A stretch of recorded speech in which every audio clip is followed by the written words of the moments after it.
The chill wind the night was bringing whistled. It could have been adrenaline of the chase finally wearing off, but Agent Lydia Lowe could have sworn the heat wave that had been swarming this city was finally breaking. "You swore loyalty to me, you rat-faced bitch," Tabitha hissed at her as they were led up the steps of Colford Police Department with a firm grip. The same steps I had descended with the boss lady just the previous day after my wife Teresa had been murdered.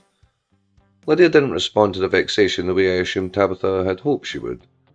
The agent remained calm. "I never swore anything to you," she replied, pushing her prisoner on. Still with the firm grip around her arm, Tabitha, of course, protested. "For anyone stepping on my stage, loyalty's a fucking given." CBD had cleared of the business of the day staff. There were still a few lowlights and some detectives working on their desks on cases requiring long hours.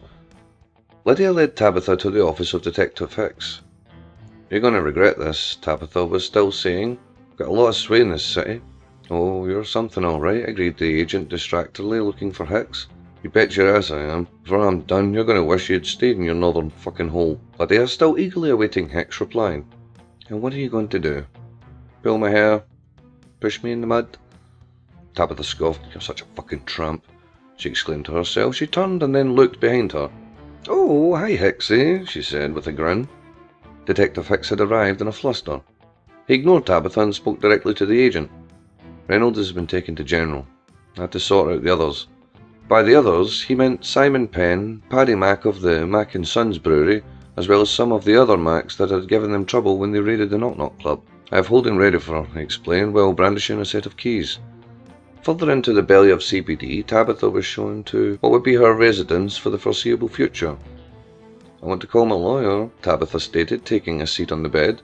"This is barbaric. I haven't even been processed properly." Hicks finally acknowledged her. "You're being processed right now," he told her. To Lydia he said, "I'll send the paperwork over to Judge Doyle within the hour." "I need to call my lawyer," Tabitha picked up again. Hicks became frustrated. "You're a Category A prisoner, Tabitha. In the city of Colford, that means we hold you for at least 48 hours without giving you jack shit. More than that, if you don't sit down and stop running your mouth. It's over, Tabitha. Stay quiet and don't make it any more difficult on yourself than it needs to be." Tabitha leaned back on her elbows. "I take charge, man. When did you grow such big balls? Will she be secure enough in here?" Lydia put to Hicks. "She will. I'll have someone on the door 24 hours. Havertz can take the first shift. As soon as she's tried, she'll be moved on to the Montefort." Tabitha sat back up again at the mention of the infamous women's correctional facility. "You sound so sure of yourself. Those big balls of yours must be ready for bursting."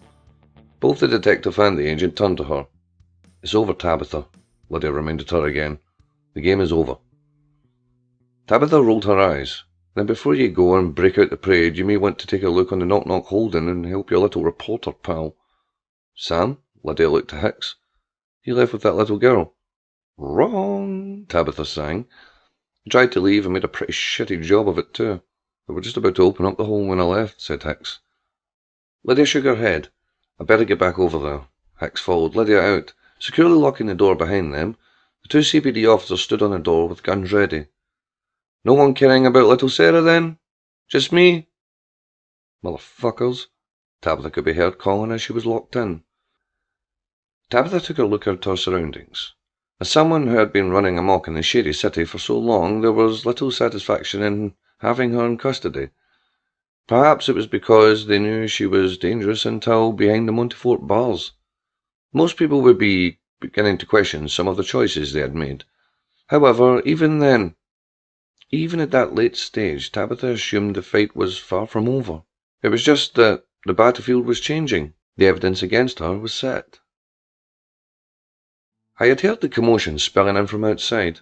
I'd heard gunshots, but there was nothing I could do.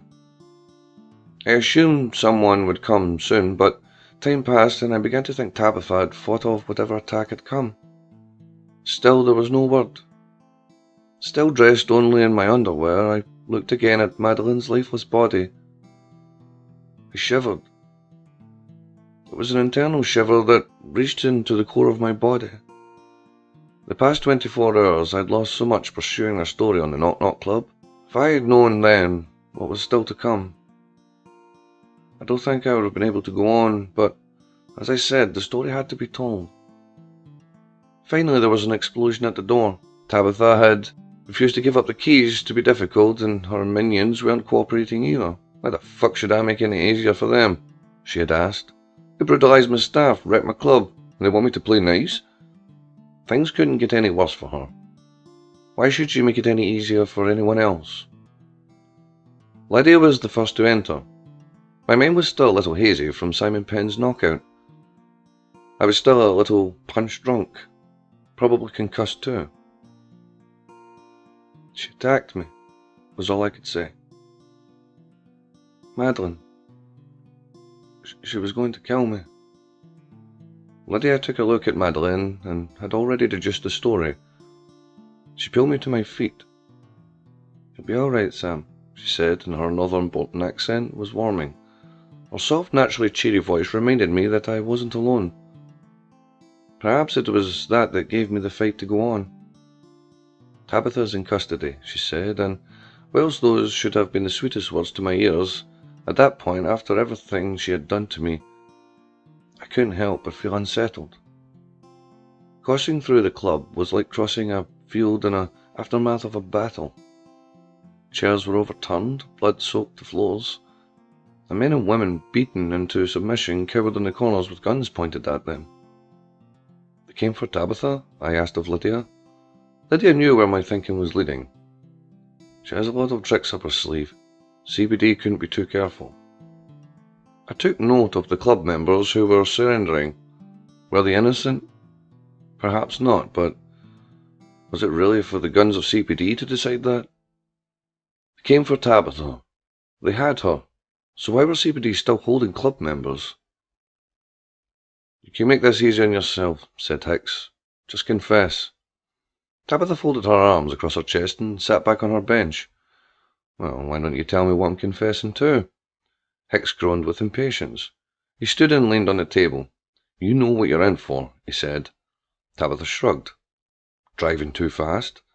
Hicks clenched his fist. Damn it, Tabitha, make it easy on yourself. Tabitha laughed. Look at you getting all in a rage. A little vein in your head is all popping out and everything.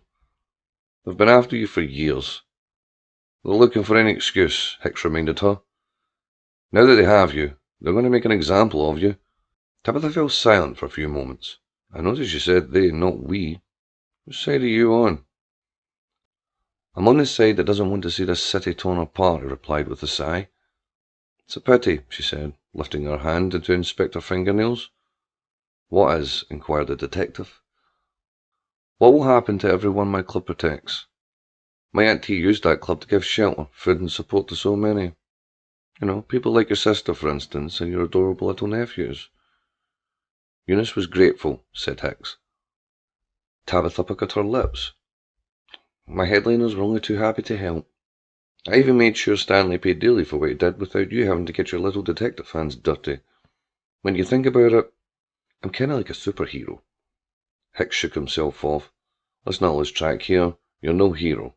Stanley beat Eunice and those kids, and what you did to him, well, no one should. Tabitha gave a laugh. Yeah, it was quite creative, wasn't it? What about the innocent people that died when a floor of the Weir Hotel was blown? Tabitha shook her head. If they were staying at the Weir, trust me, they weren't innocent. Hicks growled. You don't get to make that judgment. No? Then who does? Judge fucking Cyclops? Tabitha returned with venom. A reference meaning Judge Doyle of the lawmakers, the very one who had authorised her arrest. Helping some people out doesn't give you the right to murder, steal, or destroy this city. Tabitha didn't reply at first. Hicks thought he was beginning to get through to her. I need to speak to someone, she said. Hicks shook his head. I told you, no calls. Tabitha leaned forward. Her express softened. The bravado still lingered, but it was lower than before, for the sake of Eunice and those kids.